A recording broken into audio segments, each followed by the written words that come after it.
Good day. Welcome to the dining room table. New York City Mayor Eric Adams announces a former office building um, was converted into housing. I knew this was coming. After COVID, corporations were downsizing. They were going to hybrid, or many were going virtual. They were allowing, or sometimes even encouraging, their employees to work from home. Corporations were terminating leases or sometimes just not renewing their leases.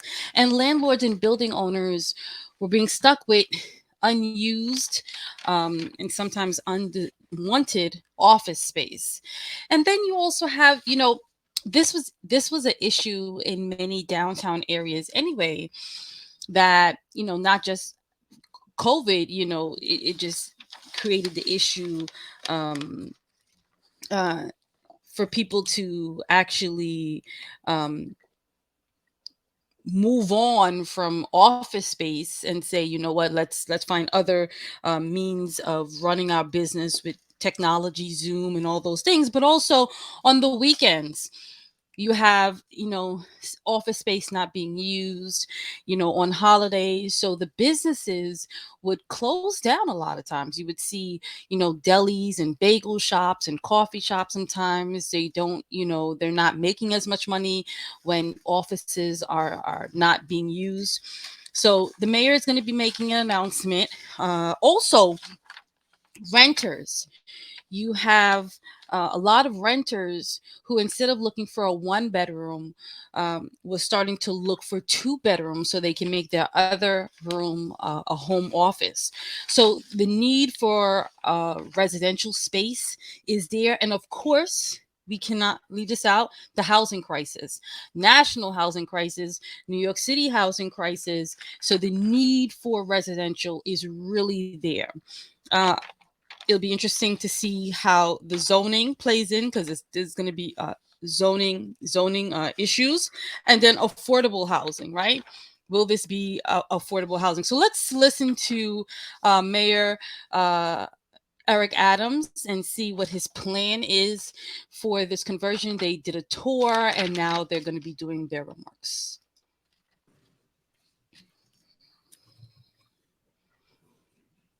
Thank you so much. As we were walking around, I couldn't help but to reflect on just the next generation and how the conversation on living is just shifting. I think the pandemic has caused us to shift faster than we thought. My son, the whole concept of being indoors is just, it's just not real for him. He believes in shared spaces. He believes in a short period of time of being in this apartment. I was joking. I don't even know if he knows how to turn on the stove. He eats out. He enjoys the camaraderie and the cross pollination of people interacting together. And as we look at some of these drawings, we were on the rooftop. This picture here showing the shared space. This is a shared space mindset of the future generations, and this concept really falls in lines with what Deputy Mayor Maria Torres Springer and Chief Housing Officer Jessica Katz, what we have been talking about. And so we're excited about the challenges that are in front of us, particularly around affordable housing. And that's why last year we declared that New York City would lead the way on housing in America. This is a conversation that I'm hearing from my mayors across the country. How are we dealing with housing? How do we think differently about housing? And you can't do it if you start out from saying no. Dan Garodnick, who's over at Planning, knows that we must be a city of yes. We have to think differently, and we have to lean into how do we have a different approach to housing. And so we had to say yes to housing, yes to new zoning, and yes to innovation. They all go together hand in hand. And so today we are here to highlight just how we are moving that agenda in the right direction. The bottom line is we must make it easier to convert office buildings like the one we just toured into housing for New Yorkers. It has been just extremely difficult, and just to imagine that there's certain buildings we can't convert just because of the years that it was built. We need to look at how do we have a different approach to this. And as I indicated in my state of the city, we're going to remain the greatest city in the world by building housing and affordable housing for everyday New Yorkers on several income bands, from low income to middle income to market rate and to luxury. All of those combinations come together to have a city of this magnitude. And we must remain a place where everyday people can find housing. That's why we have made affordable housing a central part of our working people's agenda. And the deputy mayor has been clear with the moonshot moment of 500,000 new homes over the next decade.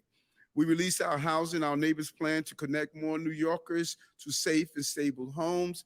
And the most important one is the one I like, get stuff built. To speed up construction of new housing in all 5 boroughs, it just has been taking too long to put a shovel in the ground, and we want to change that mindset and get stuff built in the city. But we said from the beginning that we need to help from the state.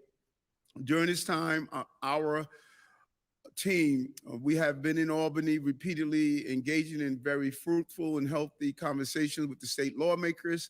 And I must say that both houses, the leaders in the Senate and the leaders in the Assembly, they both understand the urgency of the moment, that we need more housing. And the only way we can have more housing is to build more housing. And so we're excited about the possibilities of what is going to come out of Albany. We cannot thank the governor enough. She has been a real partner in this conversation about housing. She has included a number of key investments and policies in her proposed budget that would help us address the housing crisis.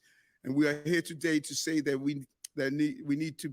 these items need to be included in the final budget that's going to pass later this month. I know Albany, I've been there, so there's some deep conversations that are taking place, but we think this is a real win. And as I walk around this building, I really want to thank Van Barton team for showing us around this amazing project and for the vision of moving forward with a project of this magnitude. It makes it clear what we can do with more of our vacant office building. We're talking about millions of square feet of office space. Even in those companies where people are remaining in their companies, there's a concept of downsizing. And so we have to think differently. And so we can do this together.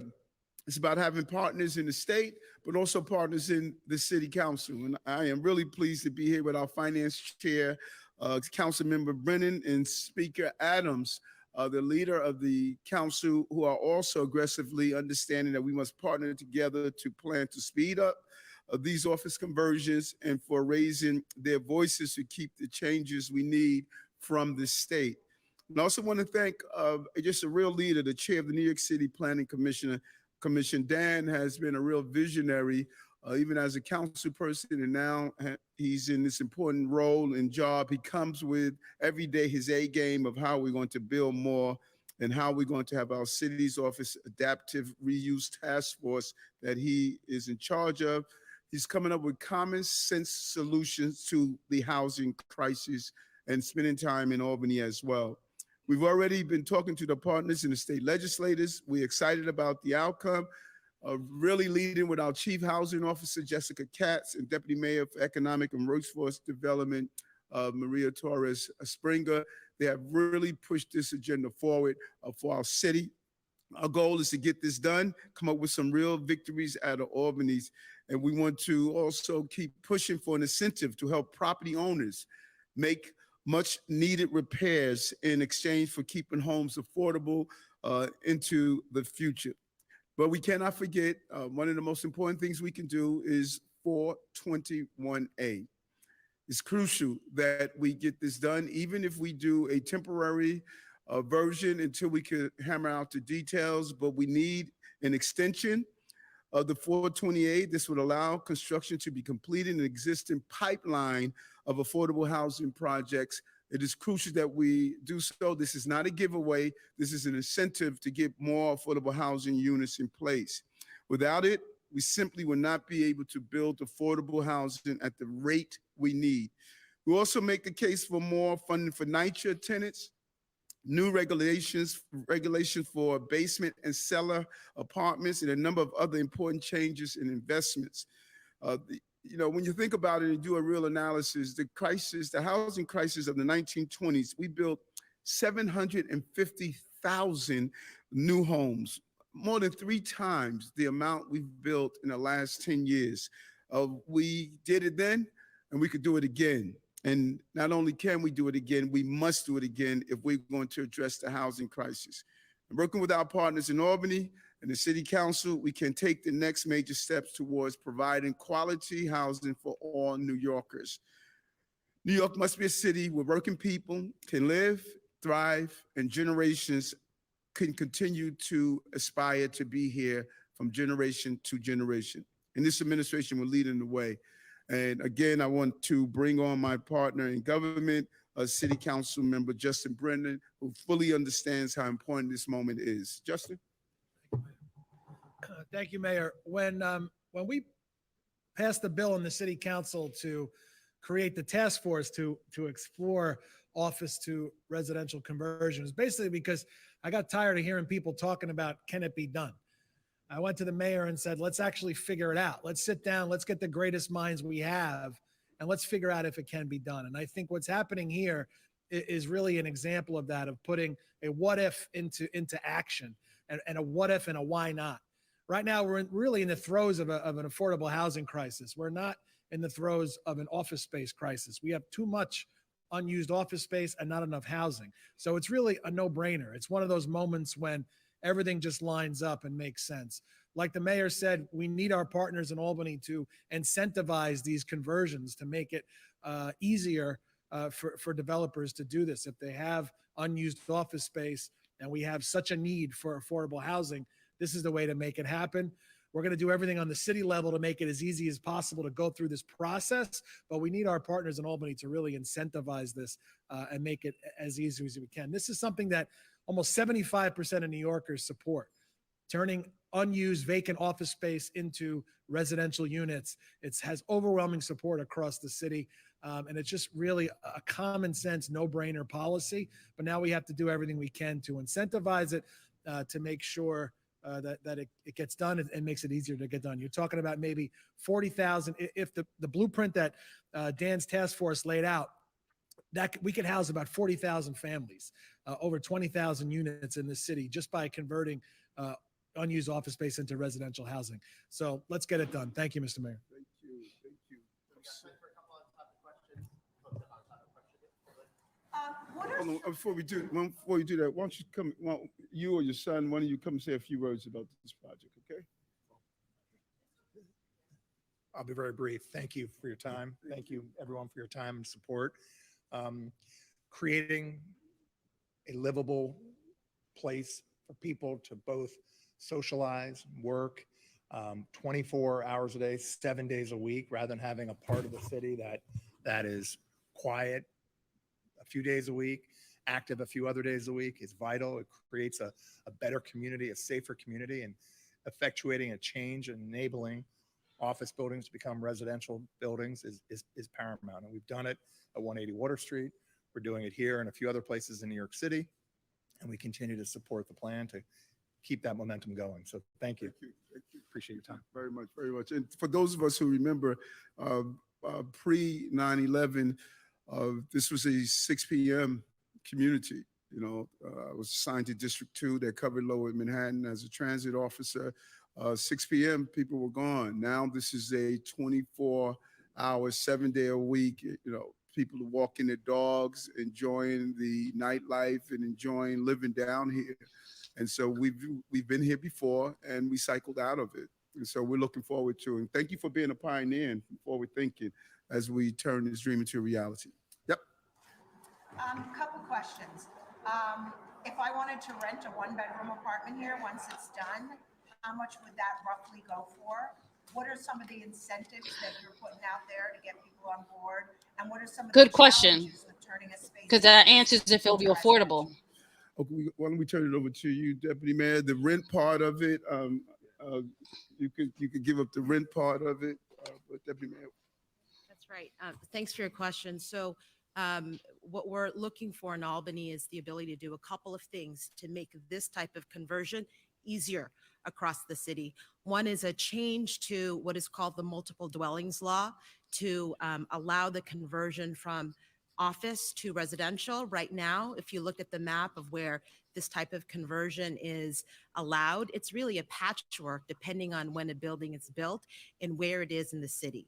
So that's one part.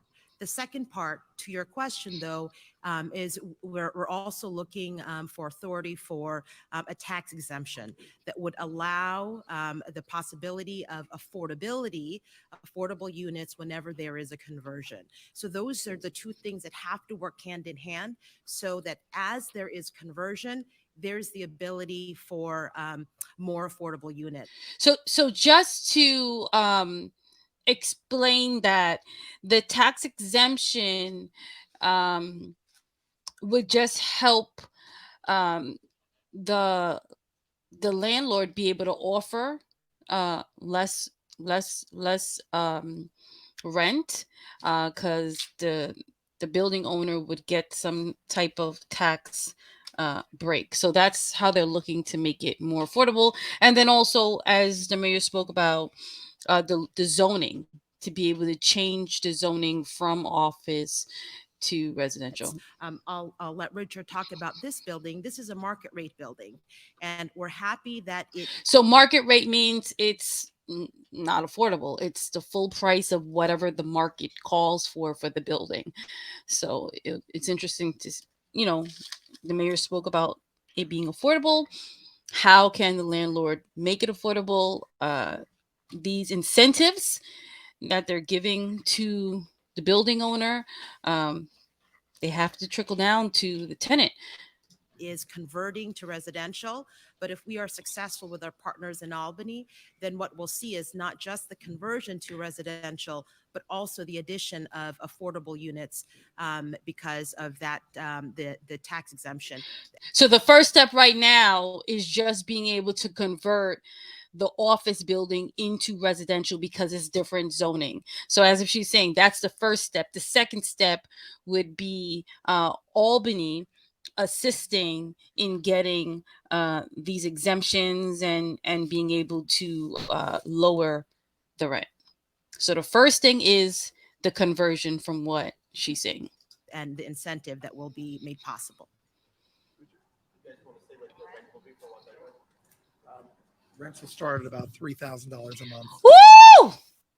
3,000 a month. Oh no. That's not affordable. That is not affordable. Starting at 3,000. Well, listen, this is what she just said. She said the first step was to do the conversion. They're not even making the rents affordable yet until Albany can get involved. The first step is on a New York City level to allow the zoning and the conversion of the building. And going up from there. That's a lot of money, sir. I have a couple of questions about the building.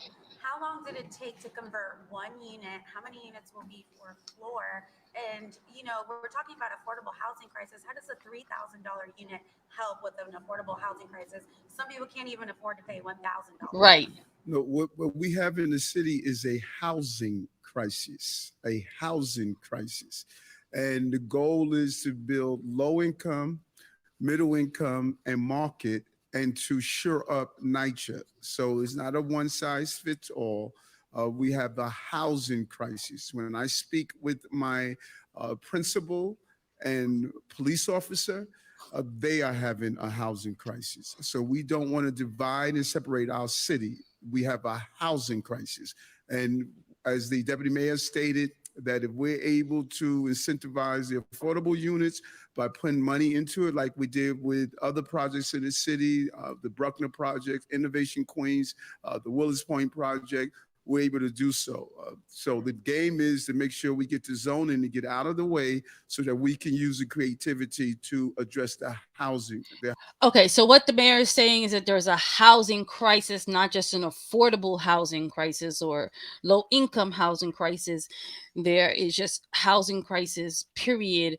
So people who can afford to pay 3,000 and up, they can't find apartments as well, because he's saying it's a housing crisis. Um, I I don't know. I'm sure you're gonna see in the news, but I like to bring you straight from the person who is saying it. I'm sure the news is gonna, and advocates are gonna say, well, we have more of a housing crisis because we do have a homeless issue. So, but if they're getting these incentives, right? Well, that's what they're saying. If they're going to be getting these incentives, that's going to allow them to bring down the rent because they're getting these tax incentives. They're getting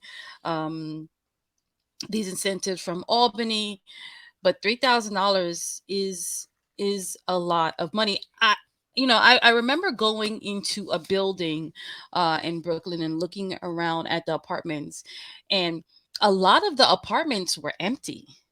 I mean, these were market rent apartments, and a lot of the apartments were empty because they could not find people that could afford those rents monthly or just can qualify based on the landlord or the management company's qualifications to do that. When you are your the rent is that high, government subsidies, government program vouchers, they don't go that high. So, but according to what they're saying, the first step is to just jump over the hurdle of the zoning, and then the next hurdle is to go to Albany.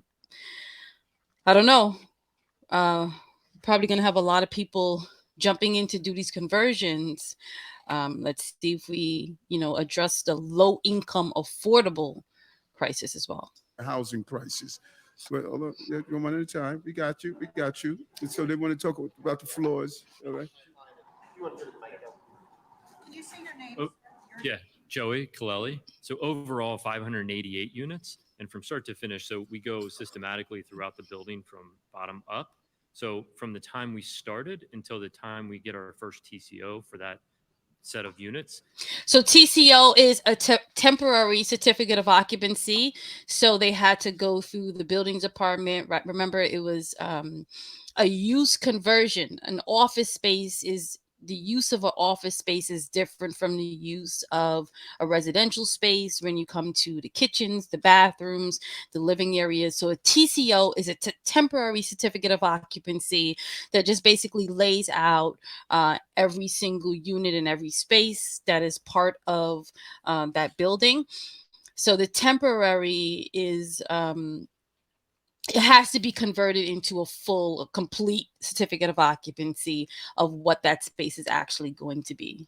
It'll be 18 months, but overall completion of the project, 24 months.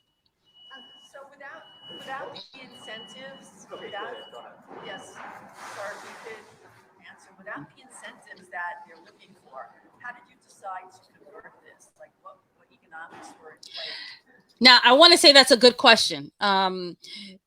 If there are no incentives given, they're charging 3,000 and above. So what would make them well, the incentive is that not many people are using office space. So they have space that's sitting there, they have space unused. People corporations are not seeking more office space. So, they're losing money. So that could have been the incentive. And then you just open it up later on for more incentives. For you to do that? I think cost basis of our investment. Yeah, which we see? purchased back in 2013 Mm-hmm. enabled us to be able to do it without incentives, but incentives would of course help. See, they would love the incentives for them or other building owners to do it. The incentive, if you were talking about like a revised 421A or something along those lines, some critics of it have said it was too much of a giveaway. In the past they've said, and Governor. So to say what this reporter is saying is that the 421A, these incentives to developers to build, getting tax breaks. They're getting more. The developer is getting more than what the city, the people are getting, right? So they may be getting these tax breaks in order to build, but they're not being required to give a large enough amount of affordable units. So the developer may be winning. So this is a question that the reporter is asking. Are Hochul trying to possibly get something like this moving forward, not just the extender part? What advice do you have for her to kind of convince people that this is a good thing, and to kind of create consensus? Great question. We should do a real analysis of how many projects are in the pipeline, how many projects have stalled. And as we talk about the housing crisis we're facing, to make sure that we can come up with a good 421 version that we all can live with. Do we find 100% agreement on anything? No, you don't. But we can find a compromise that will continue to incentivize development of affordable units, and at the same time, make sure that the price point remains affordable for low income, middle income New Yorkers as well. So we are excited about the conversations in Albany around our overall housing agenda, but it's crucial that we do need a 421A plan. The governor's proposal on conversion includes the tax incentive if landlords do affordable housing, but it's up to them. Do you have a sense at all of what share of landlords doing conversion would choose to do affordable housing? Jessica, when are you? I got it. It will depend on what is ultimately passed, right?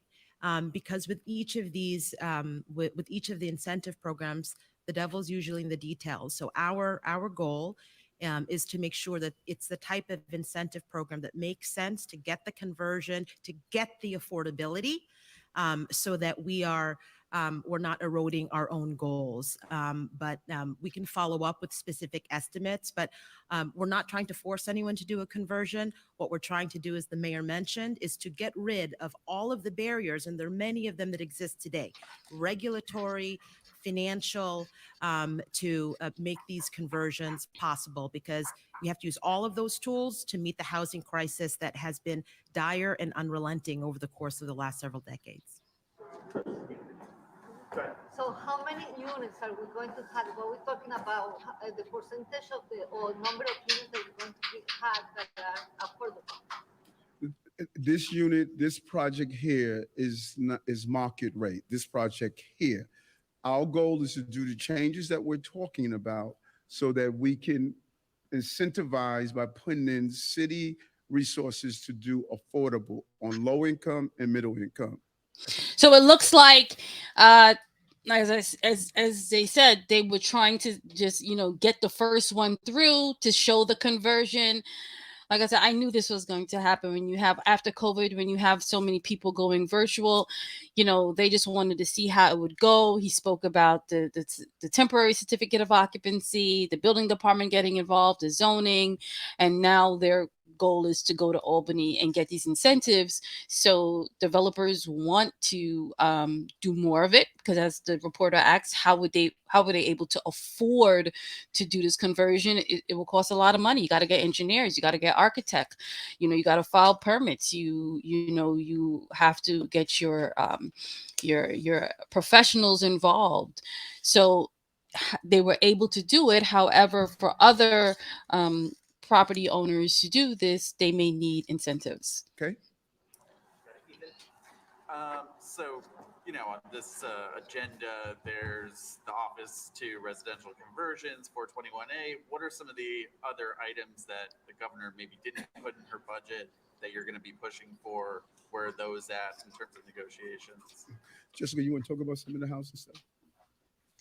Sure. One thing we're looking for is to make sure that NYCHA gets support in the upcoming state budget. So that's something that we're working with Albany on as well. But we're very proud that in very large part, our housing agenda is very well aligned with the governor. So that's once in a generation opportunity to take a big swing on housing, and we're really looking forward to it. I have an off topic there. Will you take a few off topics?